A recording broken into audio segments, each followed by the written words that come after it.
Today, we have Tim Fischesser with us from the Municipal League. I've been saying your name for over 10 years, and I stumbled over that. Well, we're back again. We told you we'd be back to visit, the two of us, after this legislative session, and here we are. It's been over since May 17th, and this is the first week of June, so we're here to visit with Tim and some of the bills that passed and didn't pass, and some of the things that would be good and some of the things that would be bad for our municipalities here in St. Louis County. How are you, Tim? Oh, I'm doing great. Kind of relieved now that the session's over. Yeah, I was going to ask you, are you glad it's over? My days are like yours, a little more time now to get some other things done. So. Yeah. Time to do things like this that is fun. What is your biggest issue that was up there this year? Well, probably the biggest one was trying to fix this vehicle sales tax snafu that came up a couple years ago when the Supreme Court ruled that if you bought a car or any type of vehicle in a neighboring state, the sales tax was no longer due on that, the local sales tax. So we haven't fully recovered from the recession, and then we got hit with that loss. So that makes it tough to fund our police and fire departments and parks and so forth. So, and it didn't get fixed this year, well, correct? The bill passed, and it should fix it. It will eventually have to be approved by voters in each city. Okay. But as the bill's written, it goes ahead and imposes the tax like it always had been for years and years. What was the bill number? The bill number was Senate Bill 23. It was also in Senate Bill 99. And those were Senator Kehoe's bills? Right. Is that, yeah. And it ended up being amended to a House Bill 184 as well that dealt with some transportation issues. And just for the public's knowledge, when I said what happened to that, there's how many bills up there a year? Oh, there's usually around 2,000. Right. So, well, and this year I think 160 some odd bills got passed. Yeah, it was more productive sometimes than the press makes it sound. Last year, just over 100 bills got passed. So this year was more productive. So when we say they're passed, but they're not truly passed until they're signed by the governor. Right, or they just go into effect on their own if he doesn't veto them. them. Right, if he doesn't veto them. Yeah, until he signs them or vetoes them, right. Or he does a pocket, passes it. Right. And just puts it in a desk drawer. And I know that was an important one. That was the one the Muni League worked on for a couple of years. Yeah, it's terribly unfair. I mean, you have a lot of auto dealers in your district. I do. And for them to have to see their product taxed when somebody can go over to Illinois and buy the same vehicle and not pay the local tax. I mean, that's just not fair to those dealers. We lost a lot of sales in Missouri, and those dealers have been hurt by that Supreme Court decision. Oh, the dealers on the other side of the river were advertising. Absolutely. Come over here, you don't have to pay sales tax. But, right. You know, that affects all of us. That affects the conditions of our roads, our school districts. It goes down to everything. Yeah. Another bill that passed, but I understand the governor vetoed it today, it would have had a similar impact on some other goods, not vehicles, but other goods bought in other states. The state would have been collecting some sales tax on those by adopting what we call the Streamlined Sales Tax Act. And what the United States Supreme Court has said is that each state can't have a bunch of different laws when it comes to businesses that sell items that are located in other states, whether it's LL Bean, a catalog sale, or a telephone sale, or an internet sale. But if states would streamline it so they could all follow the same rules in every state, then Congress, the United States Supreme Court said Congress and the states could enact laws to do it because it would remove that burden.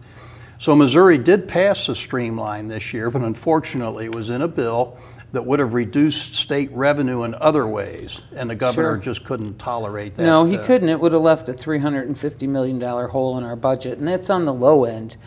But we are really hurting our brick and mortar stores by not passing something. Because the mom and pop stores are the ones that suffer. Right. If you don't have to, you know, people try and get around paying their taxes, and once again, you know, I know it's an evil word, but it's what keeps everything going. Well, again, I think most people do recognize a sense of fairness. I mean, there may be some people who like to take advantage of the loophole. But to go into one store and price products, whether it be, you know, furniture or appliances or even, you know, a men's or woman's suit, and then go online and buy it after you went to use the local store as a showroom. I mean, that's an expense that local mom and pop has to take care of, and then they don't get a sale.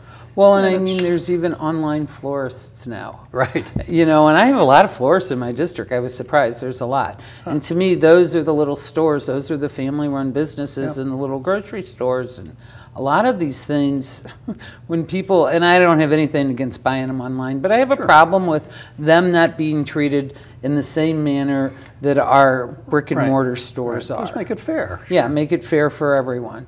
And that, unfortunately, was just attached to a bad vehicle, to say the least. It was a good idea, and I think in the House was that Representative McNeil had a lot to do with that out here in Florissant. She's been working for several years on streamlining bills, and it's actually been a bipartisan effort. It's not been either Democrat or Republican all the way. Representative Funderburk, who chairs one of the key committees on that, has been supportive, and it's passed one House, or either House or Senate in past years, but this is the first time it passed both of them. So, and it just got on a bad vehicle, as you said. I hope next year that we need to get it passed. I hope we remedy that. Living where I live, people are going over to Granite City, and they're going over to Alton to avoid that tax, because let's face it, if you buy a new vehicle, you're talking anywhere from $1,000 to $2,000 in sales tax. That's a lot of money we're not getting here. And it's hurting the sales of the local dealers, as you said, and I'm sure the folks on the western side of the state see the same thing. That are near Kansas. Anybody near another state's going to feel it harder, but I wouldn't even be surprised sometimes for depending on the cost of the vehicle. I mean, if you were going to buy a high-end vehicle, you lived in Columbia, drive in, make the arrangements on the phone, the internet or something, and just go pick it up in Illinois or Kansas and save yourself $1,000 or something. So, yeah, that's crazy. Certainly is. I wonder exactly how much it is costing us. Has anybody did the research on that? Yeah, actually, when the Supreme Court first ruled that tax couldn't be collected any longer, the Department of Revenue just looked to see how many vehicles at that time were being affected, and they estimated that it might be about $25 million. Wow. But then the sales shot up as people learned about the loophole, so it ends up being closer to $70 million. So it's a large hunk of money. It's not pocket change in terms of the taxes. So when you blend the loss of the tax revenue and the unfairness to our local dealers, I mean, it was a double whammy that we were suffering as a result. Well, there were a lot of other things that did or did not get passed. I was served on the budget. So one of my big focuses, we had a huge discussion this year on the solid waste districts. And in the end, I think they came out better than they were in the beginning, but not as well as they were originally. There's a feeling up there that there is graft in the system. I don't think that that's necessarily the case statewide. There might have been one or two bad apples. There may have been. I think what happened is that the haulers pay a small fee per ton when they drive into a landfill and drop off trash. Now, if that material is recycled, there is no fee associated with that. So we do have a small fee on what you might say the dirty stuff, but no fee on the clean stuff, which is the way this good system would work. And the haulers would prefer not to pay that. Now, I don't think my family produces even a ton of trash a year. Your family probably does. We recycle heavily. So the amount that goes to landfill from my house and the fee that I end up paying through that hauler is probably less than $2 a year. But it is for the dirty stuff. Well, I think the haulers began to paint a picture that this money wasn't being used properly, this fee. We would disagree with that. Now, there could always be some bad apple somewhere. I would too. But, I would strongly disagree with that. But we've done a remarkable job in this area of getting people to recycle more and put less in the landfill. That recycled material is valuable to the haulers, so they're able to lower the cost they charge us each month for hauling because we are recycling more. So they take those goods to a recycler and sell them instead of burying them And in return, they bring in more revenue so they can charge us less, each household. So it's been really a good system. We've been able to do this because we bought the big carts for everybody in St. Louis County, hundreds of thousands of those big carts for the recycled material. Those are normally $50 or $60. Well, we remove that price to the homeowner by paying for it out of that tipping fee as an example. So it was a win-win all the way around, but the haulers just do not like paying that little fee for every ton of trash. So when we started examining, I mean, I heard that somebody who worked for some of these solid waste districts, that 4 people in one district earned over $100,000. I actually called them and asked, and they're just paid like city and county employees. They're paid from $40,000 to $60,000 a year. It wasn't. So. Yeah. I don't know where some of these rumors about these alleged inappropriate behavior came from.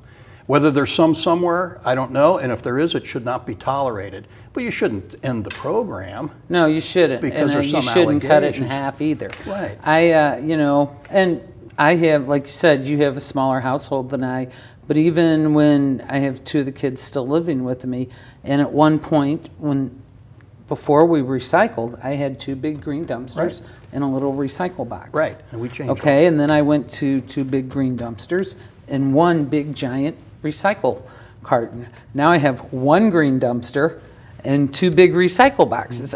We don't produce hardly any trash at my house. It's all recyclable. Yeah, there's almost everything except, you know, dirty diapers or chicken bones like or something. Yeah. I mean, almost everything else can be recycled now. And if you're doing your part, you're helping everybody lower their cost. You're extending the life of the landfills. And we've closed, you know, about 80% of our landfills in Missouri, you may have heard this at the Budget Committee, have closed now. Yeah, we don't have very many left. So we better use them wisely by only taking stuff to the landfill that absolutely should be buried and recycled. Well, and you know, in the winter months when I'm bouncing back and forth, I don't have to put my cans out but every 3 weeks. Right. Because it's just all recyclable. The kids are away at school and I'm in Jeff City 3 days, 4 days a week. So what I have there, you know, they must, sometimes I wonder if they think I moved.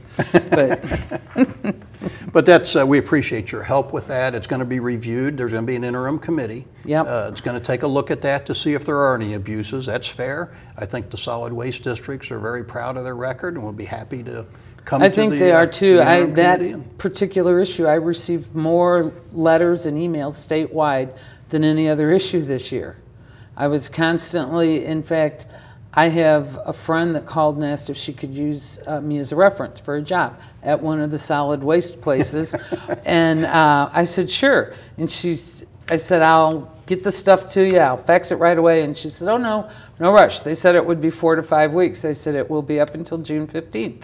I said, they're waiting to see if their funding goes through. And that is exactly what they're doing. I said, and I get that before they know if they can hire you. And that's unfortunate that, because I don't think they're setting the world on fire. They're not there to make money. They're there to keep things moving. Right. And the jobs it does create, those people want to get paid just like you and me for the jobs we do. Absolutely, absolutely. And you know, it takes education. I mean, there's a lot of different ways that money's used. But I know I've had even some of my neighbors say, well, I don't think they really take that recycling stuff anywhere but the landfill. I bet they're still burying it. Well, there's actually a federal law against doing that. But why would the haulers even want to do it when they could take it someplace and get paid for it? So they've all remodeled their whole business plan around recycling. Well, and some of that money dispel some of those rumors goes, you know, to putting up trash cans at Mardi Gras, the all the community festivals. Right. Absolutely. That's all part of that, and that goes away, then does all this stuff end up right back in our landfills, of which we don't have many of anymore? Yeah. You know, we still bury a lot of stuff, restaurant waste, and people don't realize it, but there are now companies that will come around to restaurants and collect that every day or every other day. And then they compost that just like we do the leaves in our grass cutting and turn it right back into mulch. But we had to provide some money for that initially to get those companies interested in going around and collecting that restaurant waste. But why fill up our landfills with grass or leaves or restaurant waste? So, well, we do need to be good stewards of our earth. Bottom line, you know, we've been hearing it for years, and now's the time. And I think the generation coming up now, it's second nature to them. My kids, they recycle in their homes, and it's like that's how they were brought up. Belts and everything else. You just learn that generation after generation. That's exactly right. You know, another interim committee is going to be on this study in St. Louis County about governance and taxation and so forth. And I know you were somewhat involved in this. I was. HCR 25. And certainly legislators can study whatever they want without passing a bill like that. And you had the insight into saying, well, if they're going to study it, let's study it under the regular rules of a House and Senate joint committee. And I want to discuss this because there's a lot of discussion over this issue. Explain to the folks what this is all about, what the sales tax pool is and how it works, and why, say, a community just where I live, like Bellefonte Neighbors, likes the status quo and that it works, and why somebody, I guess, is a Chesterfield maybe so much doesn't think it works so well. Yeah. About 20 years ago, the legislature passed legislation just for St. Louis County that said that the cities with shopping centers or a lot of retail sales income had to share that back with the communities that didn't have so much sales tax income. And part of the philosophy was just everybody needed a basic amount of money to operate their cities. But there was also some sentiments that the people from the other communities come into the cities with the stores and shop there. So they don't get all their sales tax back that they pay there, but they get a little bit back so through this sharing. And it's all kind of a complicated formula like the income tax or the school formula, so we won't go into all that. But when they passed that law, they said that any city that was part of receiving that money could never change if they got a lot of retail all of a sudden. They couldn't change to keep more of it and then share some of it. And Chesterfield has had an awful lot of growth in retail, and they would be better off financially if they could switch from kind of one system to the other system, but the law doesn't allow that. If they would switch, certainly the pieces of the pie would be cut differently. So somebody would have to give something up. So if any city's going to do better, whether it's Chesterfield or Fenton was also pushing for sharing less money after the Chrysler plant closed. So certainly we understand why these thoughts come up, but if you start shifting, if somebody's piece of the pie is going to grow, somebody else's is going to shrink. We had a year-long task force with the members of the Municipal League. Anybody was allowed to participate. And they actually just recommended some very small changes. The majority of our members thought the current system was reasonable. But some other things are going on too. There's tax increment financing that some people feel need to be changed. Well, it's been changed a lot actually in recent years. You can't use it on green fields, for example, anymore and things like that. But some people would still like more changes on tax increment financing. There's some who, you know, the county is a provider of services. Some part of your district is unincorporated, and the county provides police and parks and cleans snow off the streets and stuff.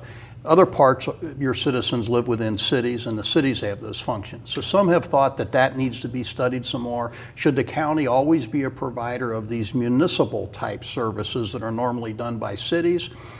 Or and then the county would just be a county service provider if it got out of municipal services. I think they'd like to see that examined, and maybe we'll leave that the same way it is now too. But I think most of this is probably driven by the sales tax. There's also some more and more discussion about the city re-entering the county as another municipality. We don't use the term merger because they're really not merging. They left the county a little more than 100 years ago, back in. And they would come back in as just like Cincinnati is in the county, you know, around Cincinnati. It's not outside that county, or you know, many other examples like that, where most of the central cities in the big county around them. So I think this interim committee may take a look at that issue as well. We're supposed to, yeah. There's several things. And there was some controversy on, you know, I had three people from this region come up to me when I was handling the HJR, and they're like, "What are you doing?" I'm like, "Well, nobody else will do this, and it's going to get done. Whether I handled it or somebody else handled it," and I just felt that I would like a seat at the table. I would like to be able to voice my opinion on what gets studied and how this would affect my municipalities and my parts of unincorporated St. Louis County, because there are other things besides the sales tax pool that we're going to look at, and TIFs are one of them. I happen to live, you know, in that central corridor of 367 there, going from the county to the city and on the eastern end of my district. And I don't like the fact that there's 3 consecutive box stores that are sitting there unoccupied. And not that they were built with TIFs, but that's an example of what would be a good TIF. Now in other areas, there's places that they're TIFing that have no business being TIFed. And when they just need to be maybe reined in a little bit, that there's more of a commitment, in my opinion, that you know, if you're going to leave an area once the TIF is expired and you've met all your requirements, then, and you don't sell the building to another user that's going to open up something right away, then you need to make it a green space instead of leaving vacant buildings littered throughout our county. It's a big eyesore to me. It is a dilemma in our county. The county is just working on finishing up its 5-year strategic plan, and would like to study this issue of investment and where we have poverty spreading and things like that. And maybe as part of a larger community discussion, we can figure out better ways to deal with all this. But well, and I think, you know, I understand what Chesterfield and the Fentons are saying, but I am well aware that teenagers from the 13th district, as soon as those 2 malls open out there, they're going to be going out there. So it's my constituents that are spending their hard-earned dollars out in those stores too. Yeah. You know, I know a lot, my kids, they go out to the valley to go to dinner or go shopping. So it's not like we all live in one little community and we stay in our little bedroom community. So I don't see a problem with the current system as far as the sales tax pool right now. But I want to be there if there's going to be some changes, so I can alert people like you, Tim. Well, we'll see if hopefully there'll be good, impartial exchange of information, and we can, you know, continue to make systems as strong as possible for the entire county. I hope so too, and I think we'll probably be looking at the studies you guys did, and there's other studies out there, and we're supposed to get an independent study that is not politically associated with anybody on either side of the issue, and take a look at it.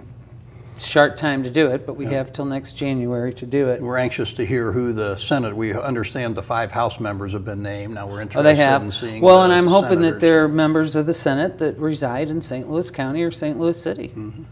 That would be my hope, but I don't assign them, and I think that that's reasonable. It would seem to be. And the person that appoints the senator that appoints, he is reasonable. He is a reasonable man, so. The other thing I'd like to kind of touch on is the home foreclosure bill. Yeah, that's a real dilemma. St. Louis City and County passed ordinances that would allow anybody who receives a foreclosure notice to have independent review of the situation by an attorney trained in arbitration to take a look at that. And that meant the bankers would have to provide the information about how they made the loan and why they're foreclosing. A lot of people fall between the cracks now. They apply for some relief, and the banks may lose the paperwork, or the person may be assigned to a different job or quit. And lots of times there's just not a good way of dealing with these potential foreclosures. And it's, you know, it's very expensive. It's not only expensive to the family, it lowers housing values in the neighborhood and beyond. And when those houses go off the tax rolls, the rest of us have to increase our taxes the way reassessment works to pay those taxes. The family's out, the kids get displaced, have to find new schools to go to and things like that.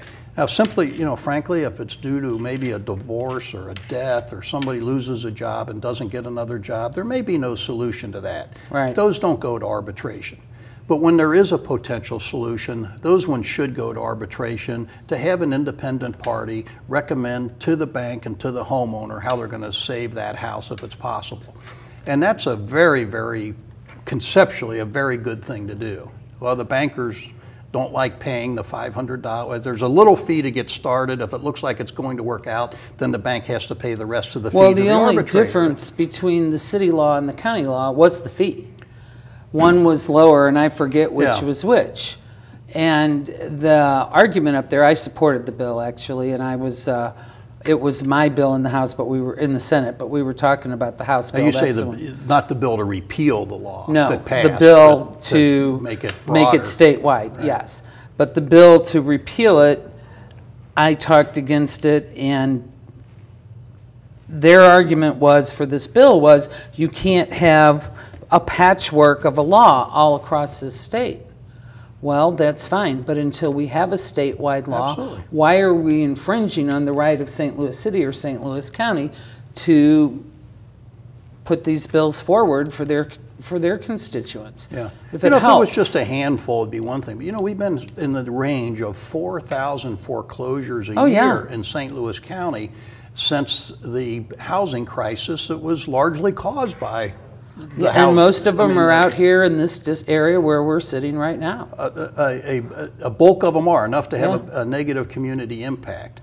And it's just, we felt both as local government officials, I mean, we've got to go cut the grass, we've got to try to stop the people from stealing the air conditioners or the guttering or even from making a flop house out of them until the neighbors call us. And you know, we got to, it's a big community problem. Obviously, if you have homes like that in your community, it's an embarrassment. You don't want these problem properties. You don't want it, and usually, a lot of times, an out-of-town bank may own the property. Mm-hmm. They don't care if the city's going to charge them $100 to cut the grass. Right. They leave it go. They let the city that it's in cut the grass. They pay their $100, and then we're back there again in 3 or 4 weeks when the grass is knee-high again.